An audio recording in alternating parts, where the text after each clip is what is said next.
Whether you're a fan of a video game, a TV show, a book, or a movie, you're always going to have a favorite character, and Ben 10 is no different. Well, except for one way. You can have a favorite character, and also a favorite alien. What I love about the aliens is that every single one is someone's favorite. For example, I brought up before that my family is watching all of Ben 10, and for the 4 family members that I have watching the show, they each have a different alien. One is Ditto, one is Heat Blast, one is Amphibian, and one is Brainstorm. No matter the alien, each one is special to a Ben 10 fan for specific reasons. And considering that I talked about my second and third favorite alien in my last 2 videos, I thought I'd take the opportunity to talk about my absolute favorite in this one. If you've been watching my videos and you have an idea on who my favorite alien is, considering that I always mention them whenever I get the opportunity to. With that said, the alien we're going to be talking about in this video is none other than my absolute favorite alien of all time, Snareoh. Snareoh has been my all-time favorite alien ever since I was a kid back in his debut in Classic. And for this video, I want to talk about what makes Snareoh so great to me, and hopefully I can make you see him in a better light, as Snareoh is one of the more underrated aliens in Ben's roster. For this video, I want to talk about everything Snareoh, from his design, his appearances, his voice, his screen time, his merchandise, ways he could have been used more in the show, interesting facts about Snareoh you might not know about, pretty much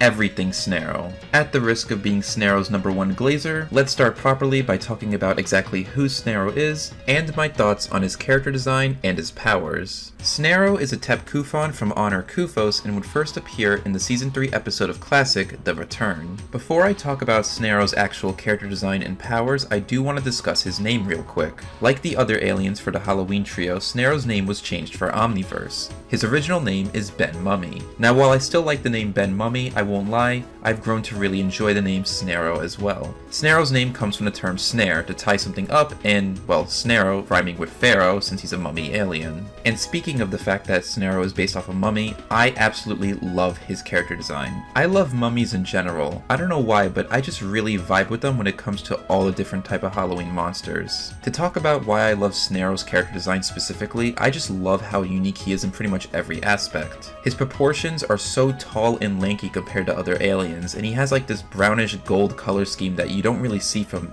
any alien really. I love the mixture of mummy elements and alien elements. For example, his head kind of resembles a headdress worn by a pharaoh, but his actual head is really tiny. He's got bandages like a mummy, but look how long they are. Not only does he have like really long fingers and toes and 2 bandages sticking out of his back, but they're so long that they reach the floor and they keep on going. The bandages around his body also have like this green glow that shows his inner body. At least that's what I think it is considering the mummy that we'll get into later. I also really like the black straps around his arms and legs. To backtrack to the proportions real quick, one of my absolute favorite things about his body is the fact that his arms and legs start out really skinny, but once you get to his forearms and his calves, they start to get a little bit thicker, which I really like. I love how big his fingers can be too, because it really just shows off that he can just stretch each finger individually like actual bandages, which in fact is one of Snareoh's main abilities. Snareoh can stretch, shapeshift, and unravel his body as he sees fit. With this ability to alter his body, he can also fit through small spaces and fly via his unraveling. And despite the fact that he appears to be made out of something similar to paper, he's a lot stronger than he looks. There are things that Snareoh is capable of that we do know about thanks to the mummy, as well as some other interesting powers, but more on that in a bit. Although Snareoh seems very simple at face value, he made a lasting impression on me in the Classic series, despite not appearing that often at all. In fact,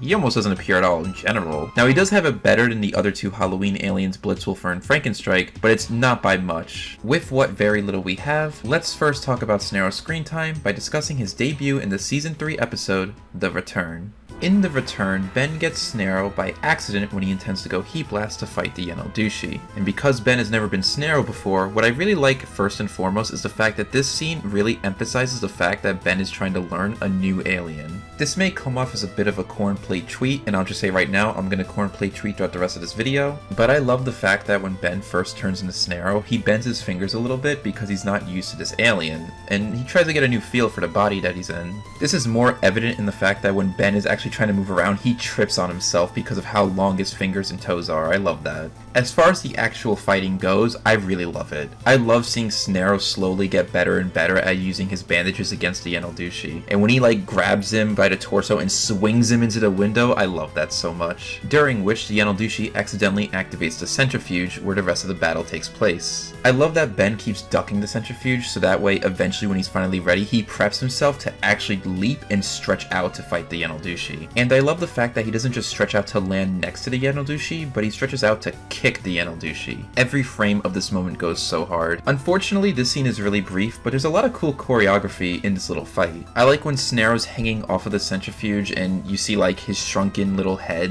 and then like the headdress flapping in the wind. I like that after he tries to leap in and attack the Genealogy strikes back and Snareoh kind of grabs onto the beam and propels himself back while stretching his arms a little bit. I also want to mention that right before Snareoh's scene is done, he sort of like walks out of the room with like this hunchback type of feel, kind of like a Belmont honestly, and I just feel like he just moves so differently compared to all the other aliens in a way that I just really love. I should also mention that this scene is where that really famous frame of Ben turning into an alien comes from, where all those memes were made, so that's pretty cool. Also, this is like super nitpicky, but I hate the fact that this one frame is like all we ever get to see of Snareoh with Max and Gwen. We don't even get to see Ben turn back into human on screen, which is also the case for Frankenstrike, but I already talked about him. Nitpick aside, while this scene is very brief, I think it shows a lot of promise for Snareoh being a very fun alien. So does the classic series actually capitalize? What am I even bothering asking? You know the answer is no. They do not capitalize on how creative he is, and unfortunately he doesn't get to appear almost ever again in the classic series with one exception. The only other appearance we get for classic Snareoh in the show is a lineless cameo by Ben 10,000 in the episode Ken 10. And all that happens here is Kenny as Grey Matter goes through a vent but times out and is stuck, so Ben uses Snareoh to get him out of it. I guess I could talk about his design, but it's really not that different from classic, but it's more similar to the actual mummy that Ben gets Snareoh from. The only difference is that he's glowing, but it's also probably because it's dark. His headdress and his skirt is also red and gold instead of black and gold. While his design isn't as creative as the other aliens are for Ben 10,000, it's Snareoh, so it's still peak to me, so I have no complaints there, minus the fact that he didn't have a bigger moment in this episode. It would have been cool to see him fight at some point, but sadly we don't get that, especially considering that some aliens are seen fighting more than once in this episode. But yeah, that's all we have for classic Snareoh, at least when it comes to his screen time. Putting my bias for Snareoh aside, I will say now that he is not handled well in classic at all because he doesn't get to really do anything minus one fight scene in a cameo. But this is a case of quality versus quantity, and while he didn't get to appear at all, what we did get was enough to convince me to make him my favorite alien of all time. While his screen time is lacking, thankfully he had more classic representation that I was able to enjoy during my childhood, such as artwork and merchandise. While Snareoh didn't have your usual 4-inch figure with a lenticular card, he did have a battle version figure, which is pretty much the same thing. The articulation isn't really that great as he can't really move his arms or legs that much, but it's still really cool that he got a figure in the first place. It also came with a card that described his planet a little bit, and while the information may no longer be canon, it's still pretty interesting to read. Regarding my opinions on the artwork of Honor Kufos that we get thanks to the battle version of Snareoh, I like it a lot even if we don't get a lot. We only really get this giant structure, and it looks pretty interesting even if I'm not exactly sure what I'm looking at. And I do like how it kind of has some implications that the bandages that Snareoh is made of kind of make up the planet too, like you can see bandages connecting to each spire. I kind of like that. As far as other figures go for classic Snareoh, the only other one we have is the Alien Creation set where he's paired with Frankenstrike. And like a majority of the aliens and characters, Snareoh had an alien rock, although instead of being paired with another alien, which would probably have been Frankenstrike, he is paired with Dr. Animo. You also may notice that Snareoh has a bit of an error on his alien rock, as his Omnitrix badge is actually on his wrist instead of his shoulder. That's where the artwork comes in, and I think there's implications that originally the badge was supposed to be on his wrist. On the Ben 10 Lost and Found Tumblr page, which I'll put a link to in the description, I came across really cool sketches of Ben with the Halloween trio. In it, we see different poses, such as the ones from the 2012 Cartoon Network promos for classic Ben 10, and other poses that we actually didn't get to see ever. Within this artwork, we can see that Snareoh's Omnitrix badge is on his wrist, and in this case, he has two of them for some reason. I guess they couldn't decide which wrist it would go on. Either way, I'm very glad they went with the shoulder for the final design, as I think it makes way more sense for Snareoh given his power set. Also, this isn't related to Snareoh or anything, but they show off canon Pineapple and Ditto in these sketches, and they look fucking horrible here. What the fuck happened to their proportions? As far as Snareoh artwork goes, we have his standing pose and we have the one pose that I showed off earlier, but he does have two other poses that I really like. The first one coming from a card that we get during Ultimate Alien. Now unfortunately we don't get to see the full pose, but if there is an available picture of this pose with like everything shown with no background, I would love to see it. But I do love that it emphasizes that one thing I said earlier, where his arms start out really skinny and then the forearms get a little more thicker, which I really like. The other art we get comes from this trading card. I like this pose. It's kind of like a mixture of dynamic coolness and goofiness. There is this collage of like all the classic aliens that does show off this pose with like the full body in view, but it's not really in good quality, so unfortunately I can't show that off. On the subject of sketches, we do get a sketch of that one pose Snareoh does that you're most likely to see at some point, given it's the only one they really ever use. And of course it looks pretty good. And while I don't plan to go in depth with this, Snareoh was one of the many aliens that were given different fusions drawn by Tom Perkins. I won't go over every single one, but if you want to know my favorites, I would have to say the Accelerate fusion, the Ghost Freak fusion, and the Wild Vine fusion. And of course, I think the artwork looks fantastic. I love the details on every fusion Snareoh has. If you're curious on my opinions of these fusions in further detail, I posted a video where I made a tier list ranking every single DNA Lab fusion, so if you want to check it out, it would be heavily appreciated. While there is still some classic stuff with Snareoh I do want to talk about, I'm actually going to save that for a little bit later, as it's more appropriate to talk about it during one of my other points of this video. Before I get into how Snareoh was handled in Omniverse, I actually do want to bring up the awkward middle phase that is known as Ultimate Alien's intro. Ultimate Alien's intro is rather infamous in the fandom for being a big fat lie, as a majority of the classic aliens shown in this intro do not appear in Ultimate Alien whatsoever, and Snareoh is far from an exception. Although it is pretty cool to see that my two favorite aliens in all of Classic are right next to each other at the very beginning of the intro. That's pretty peak to me. I know I don't do this enough when it comes to the videos of aliens that I do, because honestly there's almost never a point to, but since Snareoh is my favorite alien and I want to talk about as much as I can with him, I'm gonna bring up the half-assed cameo in Ultimate Alien's intro, even if it's very brief and borderline pointless. As far as Snareoh's design is for Ultimate Alien, it's pretty much exactly the same as Classic, except that his badge is moved to his chest, and instead of having green for like the lines on his body, it looks more gold, but that might just be the lighting of the intro. He's also a lot brighter in color, and honestly, I still really like this design, even if it's not that different from Classic. I love gold color schemes, so honestly, if he actually got to appear in Ultimate Alien, I think it would have possibly have won me over as a better design over Classic. Though I will say that the badge placement does work better on the shoulder than the chest, especially considering that we do see the mummy open up his body in Classic. Although it's not as severe as the Omnitrix badge being on Guy's chest. Like other aliens in Classic that were put in the Ultimate Alien intro but didn't get to appear in the show, there is artwork of their actual posing but without color. I know the most likely reason for Snareoh being mostly unchanged is the fact that since he wasn't going to appear in the show anyway,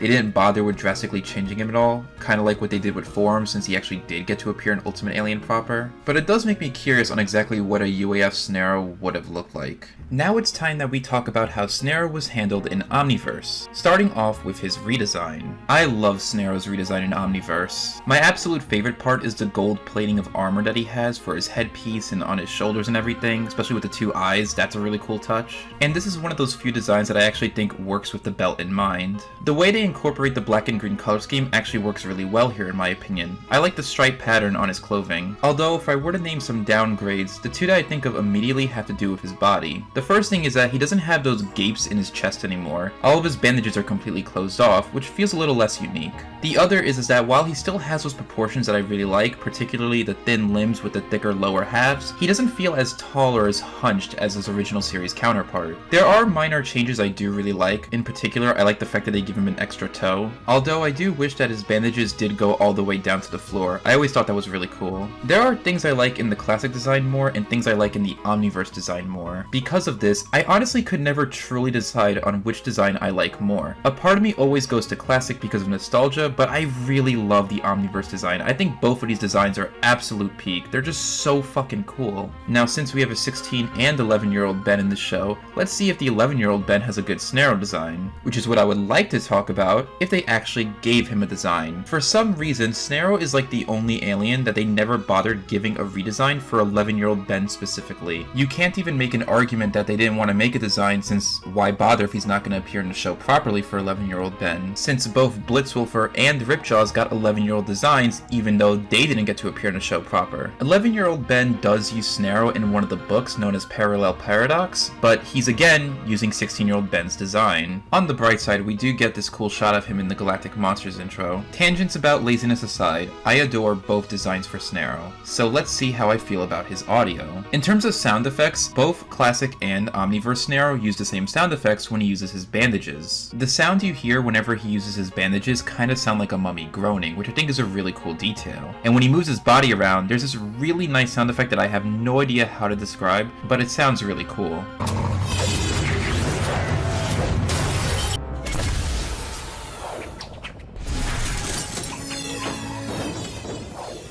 Don't give me that look.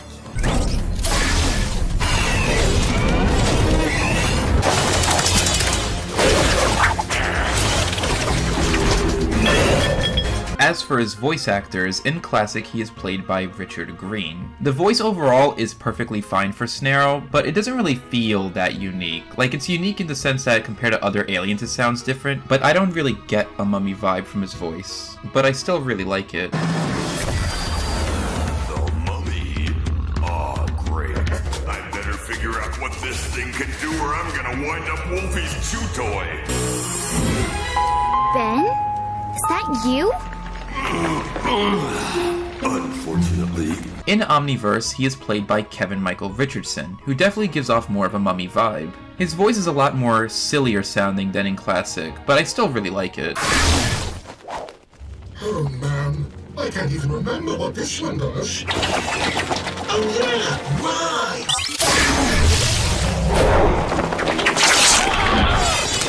And down goes Siphon. Oh man, now I'm remembering how you squid smell. You reek of Vilgax stank. Yeah. This is payback for everything you've ever done to the Master! Everything? Uh-oh. Between both voices, it's really hard for me to pick a favorite because I like both of them for different reasons, but if I had to pick just by a small margin, I actually do prefer Kevin Michael Richardson. With character design and voices out of the way, now let's talk about how Snareoh is actually used in Omniverse with his screen time, with his first appearance being in The Frogs of War Part 1. In The Frogs of War Part 1, Ben accidentally activates the randomizer on his Omnitrix, and he begins to turn into different aliens at random. One of these aliens, of course, being Snareoh. He doesn't get to appear for very long, but we do get to see him stretch his arm to grab onto an incursion ship, so that was kind of neat. Although it does low-key kind of suck that Ben doesn't remember what Snareoh does, considering, at least in Classic and UAF, he always seemed to care about his aliens to the point where he treated them as separate beings. Although it's not that big of a deal, I'm just biased because he's my favorite alien. His next appearance would be in Return to Forever, where he saves a little Kinoceleran and directs some Peroxivores back into their farm. I like that he could create offensive bandages, showing that he can make constructs similar to how Diamond Head does. His next appearance would be in Vengeance's Mine, and I think there's a lot of creative uses of his powers here. Before I actually talk about the fight scene that Snareoh's in, I want to talk about the frames you see when Ben turns into Snareoh. They're so cool. They may not be the most detailed, but it just goes so hard. Look at how fucking cool this is. I like the fact that Snareoh can unravel his body to avoid laser attacks, and I also really love how in this one little scene where Snareoh and Siphon are like trading punches, Snareoh like detaches his head and like pops up to avoid a punch from Siphon. I think that is so cool. His final appearance in Omniverse would be in The Secret of Dos Santos, and I think there's some creative uses of his powers here, but not too much. But there is one thing I really like. When falling down a pit in order to save Rook and Kai, Snareoh unravels his body to create a giant pile of his bandages. We also get to see Snareoh's face completely detached from his body and he's still able to talk and stuff. I think that's really cute. I also love that Snareoh could be flattened like a pancake and be perfectly fine. We do get more of Snareoh stretching action, but that's really about it. Nothing super crazy. While Snareoh didn't get too many appearances in Omniverse, I do like all of his scenes. Whether they're short or longer, I think Snareoh's used in charming ways. Thankfully, we're not done with Snareoh representation in Omniverse just yet, as Benzarro uses Snareoh and then there were none. I like the purple color scheme for Snareoh. It works really well with him. And while we never get to see it in the show, there was art made of Albedo using Snareoh, and I love how his colors look here. The red with the purple goes really hard, and I love the fact that his gold is changed to silver. As far as merchandise goes, Snareoh gets a 4-inch figure for Omniverse, as well as a playable appearance in the Ben 10 game creator. I love that in order to move, his bottom half becomes a tornado of bandages, and when he attacks, he makes a tornado formation of bandages. And regarding artwork, we do get some pretty cool official art and sketches of Snareoh in different dynamic poses. Not only do we get some creative uses of Snareoh's powers both in the show and out of the show, but the animation is also pretty damn good as well. You know how Goop, especially early on, was like one of the best animated aliens in UAF? I feel like for Omniverse, maybe this is just bias talking, but I think Snareoh deserves to be considered one of the best animated aliens. Look at the way his bandages move when he unravels. That shit has to be a pain in the fucking ass. Now, even though I just said that Snareoh has some pretty great uses of his powers, there is a lot more that he could have done that unfortunately they don't take advantage of that I want to talk about. Let's start by talking about things we actually see in the show itself. Now, we established that Snareoh only has 2 appearances in all of Classic, but the Tep Kufans as a whole have more appearances thanks to the Mummy. The Mummy makes his debut in Under Wraps, and that is the episode where Ben actually gets Snareoh into the Omnitrix in the first place.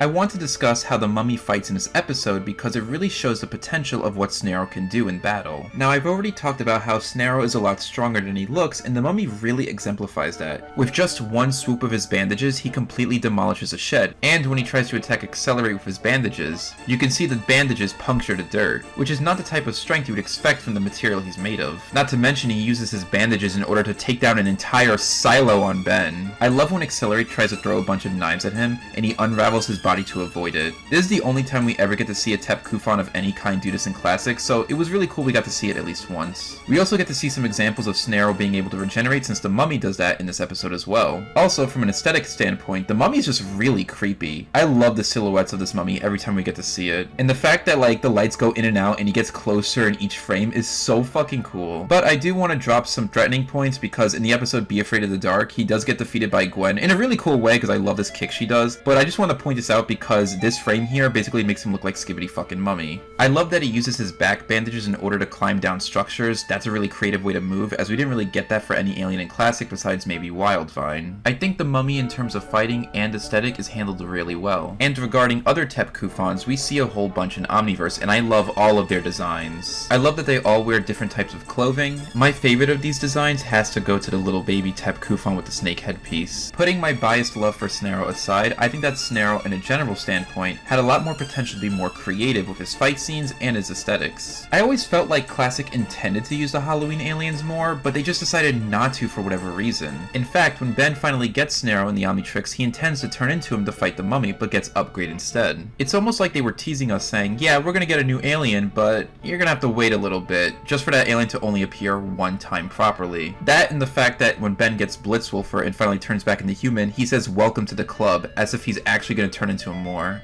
It really is odd to me that they never really used the Halloween aliens, because they make toys for them and they want to make money and sell toys. So why wouldn't they appear more? Wouldn't that make kids want to buy the toys more? Now, if I want to give Snareoh more screen time, there are 2 episodes I thought of that he could potentially fit in. These may come off as weird choices, but just hear me out for a sec. These 2 episodes are Divided We Stand and Goodbye and Good Riddance. In Divided We Stand, while it was great to see Upgrade control a machine to fight off the mutant squid, I think it would be really cool if Snareoh used his bandages to tie up the squid's arms instead, to exemplify more of his strength. As for Goodbye and Good Riddance, he could replace Wildvine in the opening since they have similar stretching abilities. Is it really a big game changer if he's in these scenes instead of upgrading Wildvine? No, but I want more Snareoh, so I thought it'd be cool. Now, this is just stuff regarding the actual show. We see Snareoh and the Mummy do some really cool things. However, there are more interesting facts and abilities that Snareoh is mentioned to have that we do not get to see in the show proper. These interesting facts come from different merchandise and crew statements. And first, I want to talk about the merchandise side of things. Let's start with his Ultimate Alien card. So the first 2 bullet points are things we already know about. The first being that his bandages are a powerful material that he can control, and that he can stretch his tendrils really far. However, the 2 bottom points are really cool. The first one mentions that he can whip his tendrils around to make a tornado attack, something we see in Ben 10 Game Creator. However, this isn't the only time we see a Tep Kufan do a tornado attack, as there's also Cyclone Mummies in Ben 10 Protector of Earth. Although in that case, they're just spawning tornadoes out of thin air as if they were casting Whoosh in Dragon Quest. rather than using their tendrils. Although it is a little funny that they give him some sort of wind ability, considering that one of the original pop-up facts in the return was the fact that Snareoh's species like to escape the winds and heat of their planet. The other bullet point isn't really so much of a power that would be used for fighting, but is still pretty interesting. Apparently, Tepkufans can communicate through movement of their skin tendrils, sort of like sign language. I love when there's interesting lore about the species just communicating in general, or just living their everyday life, so that was really cool to read. In fact, considering that the mummy doesn't speak in classic at all, how cool would it have been if Ben actually went Snareoh to communicate with the mummy? Like, the mummy would use his tendrils to communicate with him, and then Ben would sort of be able to understand him, kind of similar to how when he first used Wildvine, he was able to telepathically communicate with the mycelium because they're both plants. So far, besides the sign language thing, I feel like everything I mentioned for Snareoh, while pretty cool, can be done by another alien. While the tornado stuff would be unique compared to other classic aliens, later on we get Terraspin in UIF, and he's essentially the wind alien. In fact, a lot of people like to downplay Snareoh and compare him to Wildvine since they both stretch their bodies. I forgot who brought this up, but I read online this really cool comparison between Snareoh and Wildvine, so I'll mention it here. That the difference between Wildvine and Snareoh stretching is that Wildvine stretches his body while Snareoh extends his body. That sounds exactly the same, but it is different, and the two do fight differently. Wildvine incorporates his plant abilities, while Snareoh incorporates more ensnarement into his fighting. In fact, another Tepkufan I didn't mention up until this point is Cthulhu from Omniverse. In Rad Monster Party, when he fights Crash Hopper, he's defeated by his own bandages in a giant netting. Who's to say that Snareoh can't specialize in webbing or netting of his bandages in order to fight differently compared to other stretching aliens? And if you want to compare him to Spider Monkey and his webs, the difference there is that the webbing always stays in place, while Snareoh's bandages can sort of like be manipulated by him at all times. So what if Snareoh had access to an ability that's unique compared to every other alien in Ben's arsenal? Well, it so turns out that he actually does. What is one thing we could tell right off the bat when it comes to Snareoh just by looking at him? That he looks like a mummy. And what are mummies associated with? Curses and hexes. Well, what if I told you that Snareoh has the ability to perform magic similar to Egyptian curses? It was stated by Derek J. Wyatt that Snareoh and other members of his species do have the ability to be trained in magic. However, it takes a very long time to actually master that magic. And since Ben isn't Snareoh for long enough to really train himself to do so, or the fact that Ben probably doesn't even know he can do that, we never get to see Ben do that in the show proper with Snareoh. I like to think that since Ben 10,000 does use Snareoh in Classic, maybe by then he actually is able to perform magic, but we don't get to see it because 1, that fact didn't really exist yet, and 2, it's Snareoh in Classic, they weren't gonna do shit with him. But how cool would it have been if Snareoh was actually able to curse people? And I'm not talking just simple curses, I mean intricate curses that Ben could just think of. Like, what if it wasn't just limited to certain things? Now, whether or not you want to argue that Snareoh could potentially be a powerhouse alien because of this power is all up to you. Regardless, this is an incredibly creative power, and it's such a shame we never get to see this in the show. This power is just oozing with creativity, and I can just imagine the intricacy it takes to really do some of the hexes that Snareoh could do. In fact, how cool would it be if his curses came in different stages? An example of this would be like something in Courage the Cowardly Dog. In the forever iconic episode King Ramses' Curse, King Ramses is enraged that his slab was stolen, so he casts a curse on the main characters. The first stage is incredibly annoying repetitive music. The man in Gauze, the man in Gauze, the man in Gauze, the man in Gauze, the man in Gauze, the man in Gauze, the man in Gauze, the man in Gauze, the man in Gauze. The second stage is the entire house flooding. The final and most deadly stage is a swarm of locusts that consume everything. Now, of course, the stages in Snareoh's curses wouldn't be like this one for one, but you get the idea. Even if his curses weren't staged and instead was just one simple swoop, it could be something similar to Tharja in Fire Emblem Awakening. In her supports, she's able to cast different curses with different effects. I won't go over every single one, but there is one I do want to mention that's a little interesting. In her support with Rickon, she teaches Rickon how to cast curses himself, and when he attempts to cast one, he does a happiness contagion hex. Now obviously this curse is more positive than negative, but maybe Snareoh has the ability to manipulate others' emotions with his curses. One thing that Tharja does mention with her curses is that she can cast sicknesses or cure illnesses, so maybe Snareoh could do something similar. Now since curses can technically mean anything, this does give Snareoh access to a whole bunch of abilities, but for the sake of time there is one I do want to mention. I think it would be really cool if Snareoh had weather manipulation with his curses. Oftentimes in media you always see curses that affect the weather, such as eternal rain or sandstorms, and I think sandstorms especially would work really well with Snareoh. Snareoh resembles a mummy, and mummies are always in pyramids in a desert, so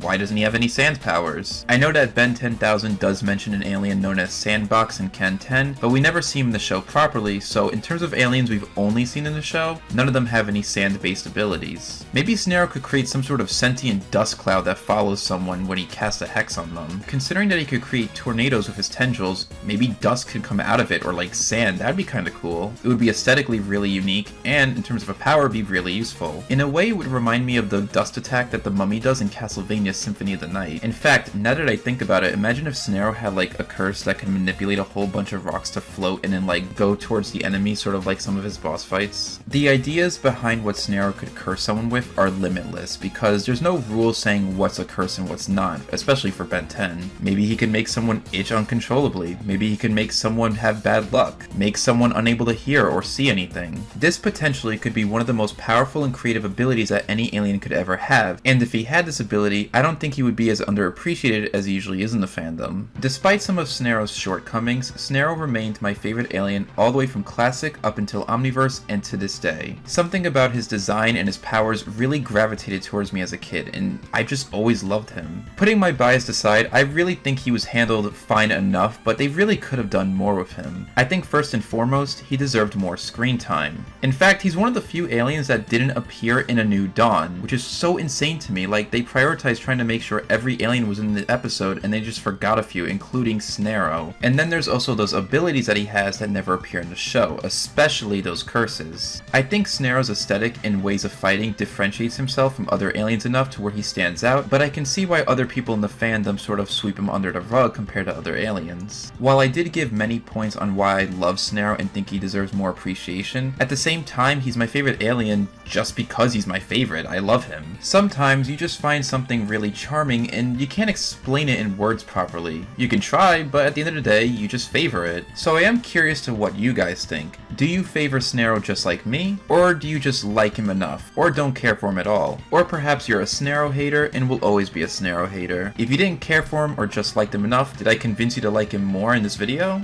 And the last thing I want to ask is, who's your favorite alien? Let me know down below. As always, I appreciate you guys for stopping by, and happy night hunting.